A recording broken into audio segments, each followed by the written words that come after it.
What's up? What's up? It's your girl TT the artist, and you are now tuned in to Club Queen Records. Boop, boop. All right. Stay solid. We good to go? Yeah. So, like I was saying, I'm excited that we're here having this conversation. I would love it if you could bless me with like, you know what I mean, a freestyle or Drop you some give me a little knowledge. taste, drop some Do a little knowledge, give me the 16. mathematics right now. Oh wait, let's wait till this flight is playing. Give me the mathematics, TT. Alright. Freestyle. I mean, I can freestyle, but I think I should utilize this for more of a moment to spit some shit that actually gonna stick. I'm trying to think through my catalog what would be great. Any requests? I just like I got so much music. It's like Well, first, tell me. I'm actually really curious. Like, how did your work? You know how we all went away after high school? Yes. When we were doing that commercial little BS that they had doing. How did you go from the little training that we had to like this identity? You know what I'm saying? Like, I'm really curious. right. About You are the person to ask that question, right? We got real history, right? Like you knew me before TT, the artist, before TT. Well, first of all, high school was the time in my life where I really didn't have what I feel my own identity. I think freshman year I was struggling with trying to fit in, trying to figure out what crowd of kids do I belong to. There was moments where I was like hanging out with the jocks at the football table, and then there was a moment where I was working my way to the kids and performing arts and the goth kids, and then of course they had the art students, which I connected with naturally. But I really went through a period where I was almost about to transfer out of high school to a different school or something, because I just didn't really have any friends. And so I had a conversation with my art teacher in high school, and she told me, everywhere you go you're gonna have to meet new people, and everybody has to get adjusted to new environments. So that was at the moment where I kind of branched out and I started to actually get involved. I actually started to get involved from more of a student activities point of view. So getting involved with student activities was kind of how I started to build this palette that I had no idea that I was even building. So yeah, I think it was in high school where I felt like I was starting to find my palette and build who I would later become in life. Like I had no idea that being in the marching band would, inspire my ability to be fearless when it comes to performing in front of large crowds of people. I didn't think that writing my English essays would contribute to storytelling elements in my music. So all these different things kind of affected my evolution. And I think what made me different from a lot of people was I always knew that I wanted to be the best version of myself. And so there was a moment in high school where I was terrible compared to a lot of the kids who had been getting training since like middle school. I came straight into the art program not knowing a lot. And I looked at some of the best kids in the class, which we knew who they were, Danielle and Mike, they were like the best ones in the class. So I just started looking at what they were doing, and I started to just work and work and work until I found myself at a place where I was satisfied and my teachers were satisfied. And then it came time to graduate and college was in the air. And I had different plans for myself. I was like, I'm going to stay in state. I'm going to go to a regular college. And I didn't even get into the regular schools. It was like I was being put on a waiting list. So long story short, I get offered to go to the Maryland Institute College of Art. And I took that opportunity to spread my wings. And I think that's what kind of made me different, going away from home. Like going away from home and venturing out into a new city, it put me in a place where I had to be a survivor. I had to learn and grow up and learn a lot of things that, I wouldn't normally have been exposed to, I think, had I not went away from home. Yeah. Yeah. So I would say that kind of molded and shaped, just going out and venturing into other cities molded and shaped me into the person that I am today, because I got to see culture in a different way. I got to see culture in a way where it was things that I just had only seen on television growing up, like snow or the Statue of Liberty. And then to be only a 3 hour drive from the Statue of Liberty, let alone I was a 3 hour drive from Disney World. Like that's as big as the world got for me. But like going out into another city and seeing these real life monuments, seeing the White House, seeing the Statue of Liberty, and then traveling overseas to see other things, like I think it was really taking that step to go outside of, what I knew. Yeah. That's awesome. So, you have, and I'm looking at the evolution of your work. You're kind of going into more like graphic type paintings, you know what I mean? Kind of like you're, in a way, you're kind of doing a blend of like graphic novel, illustration, but then the message is more kind of like very poignant, you know what I mean, in your face. And then the colors, and then now, you know what I'm saying, with your record label, like, it's obvious that you are representing some identity that has developed while you were in that city. Like, can you tell me more about, you know what I'm saying, like what you found in yourself through all these experiences that kind of produced this palette of colors? Well, I think at one point when I was in art college, I knew I had the technical skills to create a beautiful painting and render beautifully detailed art. But I got to a point my sophomore year where I was like, I don't want to just make a pretty picture. I think that got kind of boring for me. And I felt like, what can I identify with through my work? Like, what can I speak to? Like, I want to say something with my art. And I was like, well, I'm black and I'm a woman and I'm an entertainer. And so I started to kind of go on this crazy research on the evolution of women in media. I was studying stereotypes, caricatures. One of the characters was the mammy image, which depicted a black woman kind of in a servitude state, hearty grin. They usually would desexualize her image, make her dark skinned, because at that time, melanin and pigmented skin, the darker the skin, the less beautiful you were thought to be based on white America beauty standards.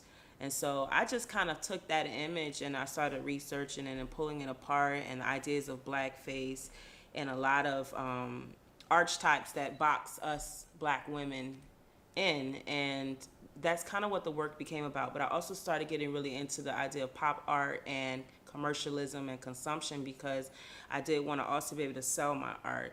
So I was working with very deep content, but trying to make it in a way where it could be sold or people could experience it and still feel some sort of connection to it and read it, So I felt like pop art was the best format for my work to start evolving to, because we are living in a society where everything is so fastly consumed, and I like those ideas around pop art and advertisement. And it just kind of connected with me personally because of my career field, being an entertainer and being a painter and being a black woman who's constantly faced with these day-to-day challenges of where do I exist within this white world, within this male-driven music industry and society, and how does that all translate through my music and through my art?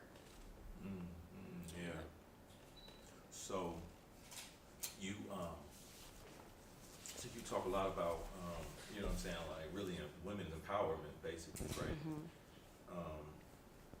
So could you talk about your record label and like how your journey, in music evolves from, from where it first began to kind of like now starting your own record label, moving to LA? You could be short, it doesn't have to be. When I started doing music, I was in high school. I started doing music. Well, my interest in becoming a rapper started in high school. I met a friend of mine and she was dope. She reminded me of the Brat, and I was just like, oh my gosh, she's so cool the way she raps, and she's battling these guys and she would win. And she was writing her own rhymes, and then I just kind of we started hanging out in the cafeteria, and I would write rhymes, and she would tell me they were good, even though I thought they were trash. She would be like, they're good, and that stuck with me. I moved to New York, and I was doing the open mics, and I moved back to Baltimore in 2008, and I was introduced to Baltimore club music, and I connected with the sound because it reminded me a lot of Miami bass music, which is what I grew up on. Although I wasn't allowed to listen to a lot of secular music because I grew up in the church, and we just weren't allowed to listen to a lot of things outside of gospel. I still would sneak away and listen to like Uncle Luke, or listen to the popular radio stations, and those things stuck with me through my adult years and influenced my musical identity. And I think Baltimore really solidified my sound, and the transition from being artist to record label owner happened because I felt like in my 10 years of being an independent artist, Black female rapper, I didn't feel like there's enough representation for the diversity and the wide color and spectrum of the female voice, and the Black and brown female voice at that, in hip hop. So going from working with a lot of different producers who are established, and people that have influence, specifically men, I didn't feel like I was getting a lot of support in that way. A lot of producers or people that I work with, it wasn't like they were bringing me on their tours or, sending my music to the radio stations. I literally was doing all that on my own and with a small crew of people that truly believed in what I was doing. And so I realized how important having good people, a good core team around you, even if it's 2 people, the importance of having someone around you that can help you build out your ideas. And for me, Club Queen Records, the name of my label, all those things is what we try to do with female artists, because I feel like a lot of people don't give the platforms for women artists to express their voice as is. They always want to kind of take them, make them over, take out their good parts, fill them up with fillers, and then present this product. And then when their longevity is no longer here, it's because they now have made the money and they want to be themselves, but sometimes they're locked into these crazy contracts, or for whatever reason, people want them to stay in this box that they've created. So Club Queen Records is an out-the-box record label that is woman-focused and a special platform for Black and brown women to come and be who they are and create the music that they want to create. And we want to help facilitate that so that it's put out and it's quality work, because I think we just need that support and that extra energy. And could you talk about how that's needed in our community as far as, connecting these women with the arts, making people feel like who want to be artists, who want to express themselves, who don't want to be put into a box, but right. They don't really feel like they have anywhere to do that. You exactly. know what I'm saying? Well, I think that it's so needed.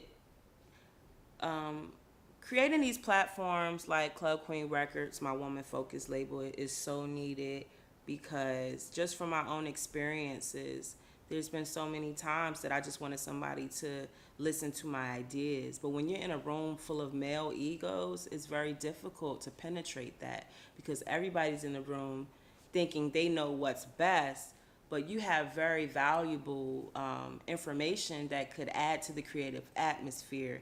And so for me, it's so needed to have these platforms where your voice is valued and appreciated, your feedback is appreciated, your creativity is needed, and that's what Club Queen Records is about. So so I have,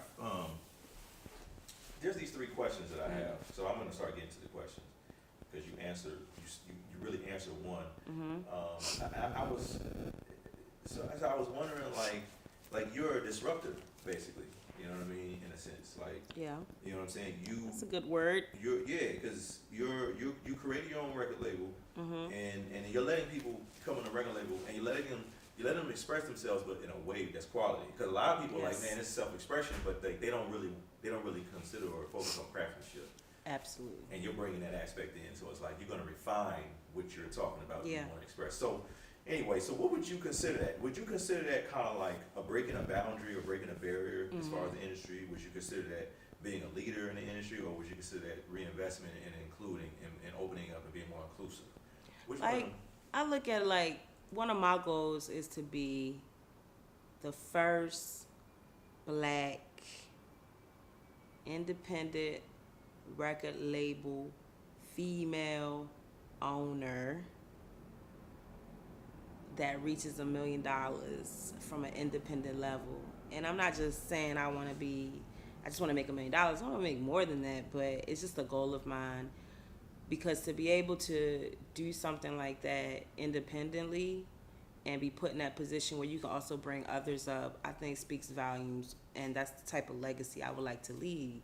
I want to be able to cultivate culture in a way where it is disruptive in a good way. We're shifting the paradigm. We're shifting that narrative that there's not enough female or black women out there rapping who are talented, because a lot of things that you hear whenever you bring up a female rapper, a lot of things you'll hear from people is, I don't like listening to their voice, or, you know, they can't rap as well as men, when we all know that that's not true. There's so many of them, but the problem is the standards that the industry has set up is to leave a lot out and only allow a few in. So you have these two extreme poles, either extremely over sexualized or extremely ratchet. And there's a whole spectrum of women that fall in between those extreme spectrums. And there's nothing wrong with being either or. There's just so much more that we need to tap into, because there's so many diverse voices out there and so many stories to be told. So for me, it is time for us to create some sort of disruption into these ideas of what people deem as acceptable, good, and what people say is our representation of who we are and our culture. We have the power to do that. We don't have to accept what they throw at us. And if we're going to do it, let's do it with the quality in mind. Let's do it understanding not just the musical process, but the music business process. I want to raise up bosses. I want to raise up other women to know how to put their own music out, own their masters, learn how to produce your own beats, understanding the audio engineering process. These are all things that I'm putting within myself. And it's almost like I'm creating the blueprint, and I have to literally blow myself up in order for people to understand it and understand who I am. Like, that's kind of the position I feel like I've been placed in. And I've chosen just because I don't necessarily feel that I connect with just doing things for trend.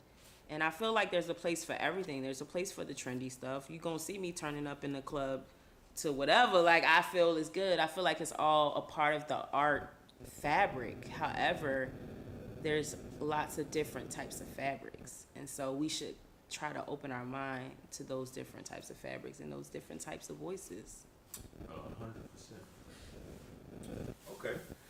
I mean, you get through this. You gave the mathematics. I mean, every woman that sees this, first of all, the lighting on this is fucking amazing. And I mean, like, that's good. You know what I'm saying? Everything behind you is good. Like, okay, this is beautiful. And I mean, you gave the mathematics. You gave the blueprint for the woman. Mm-hmm. And I didn't realize, but I mean, you explained just like that whole culture thing so articulately. And it's the same thing I've been thinking, which is why I'm actually doing this project. And I think we're all addressing the culture problem from a real artist. Are addressing the culture problem from different perspectives. Because like, it's a lot of people who talk about, you know, they're doing it for the culture, but I really feel like they consume it, but they're not really giving back. Yeah, you got the culture, then you got the culture vultures. Yeah. So you got the culture, and then you got the culture vultures. We can be culture vultures of our own communities too. Exactly. It's kind of like how you can be a culture vulture of your own community is when you start to use the culture for selfish reasons. When you're no longer about the community and about self, and everything that you do is to uplift yourself and not the community, then you are now a culture vulture. And so we have to be mindful of all of those things. But in reality, you don't really get to see that unless you really know a person. We fall in love with a lot of made up identities. You know, everybody wants to be everything but themselves when it comes to the internet, when it comes to social media. And then when it's time to be yourself, there's a disconnect with you and the following that once, you know, followed you at times, because no one ever really knew who you were. So we have to like that again. It's why it's important to honor authenticness. It's important to honor the authenticness. It's important to honor people's true voice and not necessarily try to change it so much. Just help them tell their story, by just showing them the tools that will make it clearer to communicate. And it's all a learning process. Yeah, yeah. Speaking of learning processes, these questions that I'm asking you now, I'm curious about your background, like, where you're from and your people. Yeah. Because the very important thing is that we don't know our own history. And just through these interviews, I'm finding out that a lot of people's family starts with their parents. They don't know their grandparents. They don't know their great-grandparents. Yeah. So when you don't even recognize, like your parent, your great-grandparents and their struggle from wherever they came from, like, how are you going to break generational curses? Like, what I'm saying? Yeah, I like that question. So the first question is, like, who are you? Just give me your name, your age, place of origin. You want my performance name You or give my your regular performance name? your regular name, whatever you feel Okay. comfortable with. Look directly into the All camera. right. Okay, ready? My name is Tidra Wilson. I go by TT the Artist. I am 34 years old, and I was born in Fort Lauderdale, Florida, Broward County. Perfect. Tell me a little bit about your parents. Like, do you know your grandparents? Do you know your great-grandparents? You grew up with them? Tell me about the church. Tell me about, what I'm saying? Like, All right. So I grew up in the South. I grew up in the South Florida, I grew up in South Florida. My parents were together until I was about the age of 13. I was just getting into high school, and I think that's when my parents divorced. I grew up in a very religious home. We grew up Pentecostal, which is a form of Christianity, but it's very strict. I couldn't wear pants. I had to wear skirts below my knees. We weren't allowed to hang out with our friends from school or anything like that. It was very cultish in a sense. And in one hand, I felt like I didn't quite understand, and I don't understand how we got so caught up in such a strict religious practice. But the only thing that I could say I really got out of it was a value system. My grandmother on my mother's side, she's still alive. I never met my grandfather on my mother's side. And my grandfather and grandmother on my dad's side are from Georgia.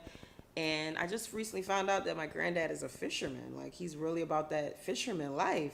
He actually has a YouTube video out, which my dad sent me. And my dad was also born in Georgia. So as far as I know, my lineage and heritage is South Florida. And my grandmother's, I think her grandfather or her great-grandfather was like Native American, something like that. So that might be somewhere in the bloodline. But yeah, growing up down south was different. I feel like there is some truth to Southern comfort, because I feel like I grew up and got all that, the good cooking, and I didn't get into many fights and stuff back then, or it was a very laid back, slow atmosphere growing up in the South. And then moving up north, it was a little different. I really had to pick up the pace, and I became influenced by that. My style, my hair, everything changed when I left the South. In a good way, though. It changed. I evolved. I would have never known that about you. I mean, because I've always known you as one person, but I didn't know you that religious. When I got to high school, that was around the time where we left the church. Oh. So that's why I was probably a little more. When I got to high school, I had freedom for once. For once in my life, I had freedom. It was like I could wear a pair of overalls and not get judged. I wore those. I mean, I really was like learning a lot. Like, I always say that's when I feel like life began for me, because when I got to high school, all of a sudden I was allowed to do things. I was allowed to go to dances. I used to get spankings for dancing. I wasn't allowed to do any of that stuff. And at times I used to think to myself, man, if I was only allowed to join a dance class or gymnastics or any of those things, who would I be today? If I was able to take music classes, who would I be today? But it was like we weren't allowed to do any of that stuff growing up. So when I got to high school and I finally started getting involved with student activities, all of a sudden, I just wanted to do everything. And I did. And same thing happened when I went to college. Wow. So, do you so then what are some of your best and worst memories of growing up as an African American in South Florida? I think dealing with growing up, I think dealing with domestic violence in my home was probably one of the more traumatic things in my life, and I didn't realize it till I got older. Just loud noises can kind of startle me because those noises I heard growing up, you know, when my parents would argue and stuff, and we've all thankfully healed from that. You know, I have a great relationship with my father as far as respect, and he's learned a lot from that, and my mother as well has gone on, remarried. You know, my stepdad's been great for her. So I feel like that was one of the more traumatic points in my life that I had to go through. That domestic violence is like a silent killer. You know, think about it. You got 4 kids, you going home, or you got kids, you go home. Let me start it over because it's a really good thought. Domestic violence is like a silent killer. Domestic violence is like a silent killer. You know, I can only imagine what my mother was experiencing. You know, you have 4 kids, you have to go to work and show up after getting beat up. Your kids have to go to work. Your kids have to go to school and deal with the emotional trauma from that. And you can't talk to your teachers because then you don't want to put your mother in a compromising situation. And she's a good mother, you know, but for whatever reason, you have to deal with those things. So I think those were very traumatic experiences in my life. And I think it made me a stronger person, you know what I mean? But it did put me in situations in my adult relationships at times where I questioned my tolerance for certain behaviors, whether it was, you know, being in relationships and people having and cheating on me and tolerating that, tolerating physical altercations, you know, things like that. I felt like those type of moments made me question a lot of things and how I dealt with that trauma, you know. I have to chalk that up, but it's some gems in there. So you get into a very you get into a very so like black folks don't really deal with you know what I'm saying, the demons. So Right. how did you deal with yours? When you started to recognize that maybe you needed to take some time out to review, what did you do? If you want to talk I about found that. it dealing with I'm gonna try to get it all in one sum again, like summarize. Like coming from a home and growing up in a household where I had to deal with domestic violence, which is a silent killer for me, really impacted my adult life and made me question certain things that I had never known about myself. And I didn't realize, maybe I didn't deal with those trauma or that traumatic experience. So within the black culture, we know how that is. It's kind of like, you know, turn the other cheek, don't speak on it because people won't believe it or believe your stories. And I feel like, I'm sorry, what was the other part? Because I started going on. What was the other part to the question? How did you deal with it? How did I deal with it? The beautiful thing about life is I feel like we're all given a gift. God gives everybody something free. It's a power. We're all kind of like these superheroes and we all have a superpower. Everybody has one thing that they're really good at. And for me, being an artist was that thing. So it was through my art, it was through my music, it was through performing that I began to connect and be able to get through that trauma. Music, art, performance were all my outlets. And I realized no matter what situations I got in, whether it was fallouts from relationships, friends, family, I could always go to my music and art to deal with the emotions of it. And I think everyone needs those outlets. And we all have those outlets. We just have to tap into it. You know what I'm saying? 100%. So what was a good memory of growing up? Good memories. I got a lot of good memories growing up. Damn. What was a really great memory growing up? What are some things that I enjoyed really growing up? It was almost like I lived two lives. You know, I had my life at home and I had my life outside. And so I really enjoyed dancing, you know. A lot of people don't know, at one point I was seriously pursuing being a dancer full time. Before I was even like actually pursuing music professionally, I was trying to be a dancer. I was in New York auditioning for like Beyonce. I went to Miami, I auditioned for Pitbull. Didn't make the cut, but however, I had all the passion in the world. I joined a dance crew at one point. I did a couple short films, dancing, music videos. Like, I was really trying to be that new J-Lo girl, you know? After the Beyonce audition, I just was like, this may not be for me. You gotta know when you're, you gotta know what's for you. So dancing, I feel like, has been one of the things that has been the most enjoyable, just impactful thing in my life from childhood even to adulthood now. Wow. And you can, it's evident in your videos. Yeah, I love dance. I'm trying to get back into it. You know, as you get older, things get different. You just like, every time I bust it out, I got the old 1990 moves happening. Yeah. So then, what would you say some traditions and practices and values that you learned growing up that you still use? Well, I like to move with a few things that I believe in is you treat a few principle things that I truly believe in is you treat people how you would like to be treated. I don't like to lie. And I just like to try to keep myself in a very humble place and have integrity. I think those are all values that I was raised to see in my mother. And those are values that I like to withhold in myself. You know, even when people treat you a certain way, or you even get caught up, you might treat somebody a certain way. Like, I really do believe in karma. I believe the energy you put out is what you get. So these are things that I think about day to day. Even if I misstep and do something, I hold myself accountable for how I may have made someone feel or how I made myself look in the situation.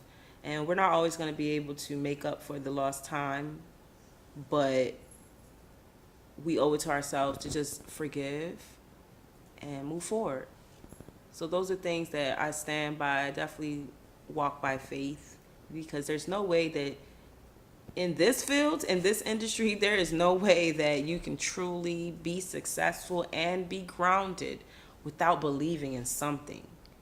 I don't know what you want to believe in, but you gotta believe in something, have something that's deeper than the materialistic things, deeper than the fame, because as we can see, it all comes and goes in waves. You know, one minute this person's hot, next minute that person's hot. So you gotta be able to deal with that hot air, and then when it gets real cold and frigid and all you got is the jacket, you know, you gotta be able to know how to deal with that. And those who don't, they disappear. They don't, you know, you only have a certain time limit, you know. And so that's another reason why I started to grow into having my own label, because it was deeper than music for me. You know, I can make songs all day, but it was like, what type of legacy do I want to leave? And I felt like having something to call my own, and then having a strong story behind that, will not only shift my life, but the generations to come, and my kids, or my nieces, and then my nephew. That's what I'm thinking about. Okay. So we got the last couple questions.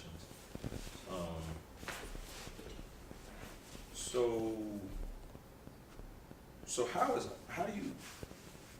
do you look at the art, music, and literature?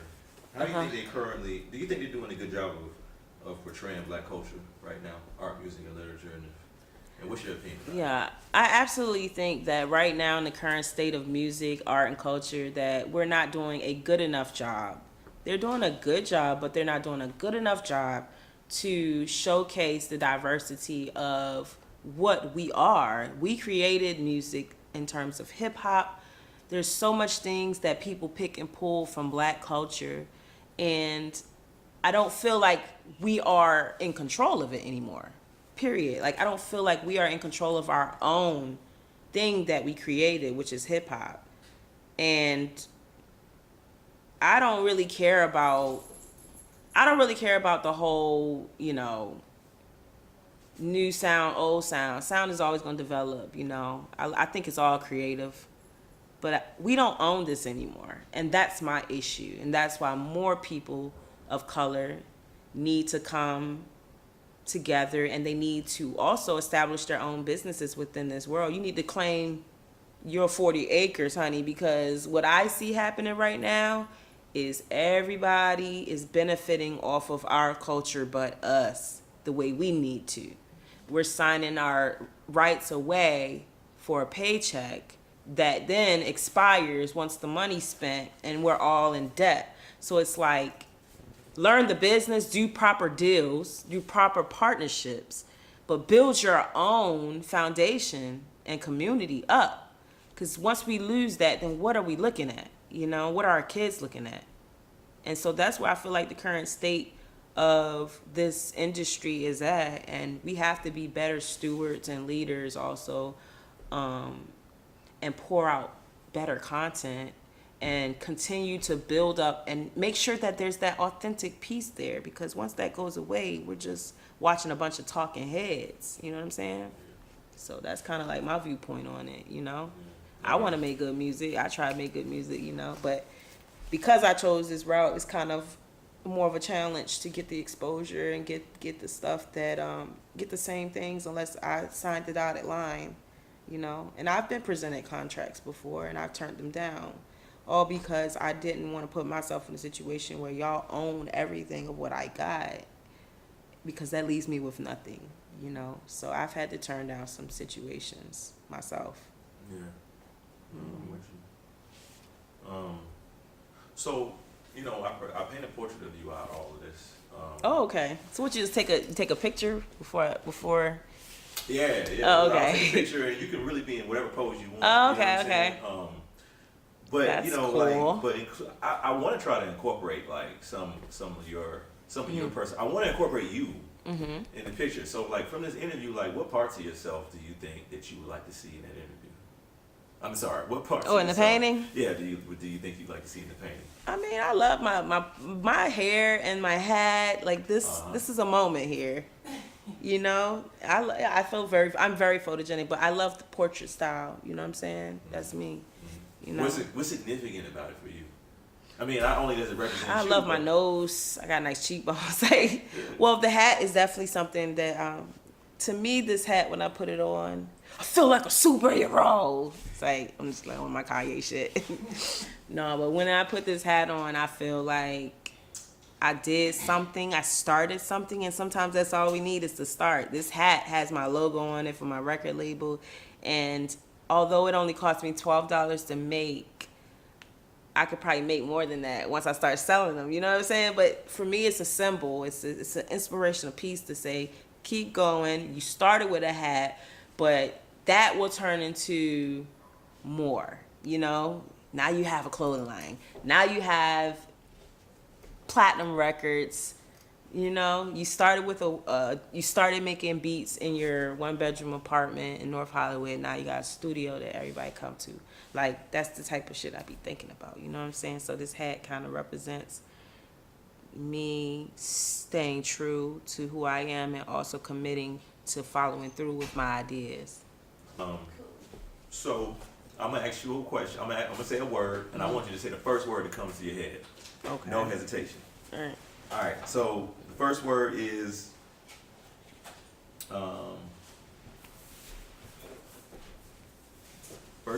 marching band.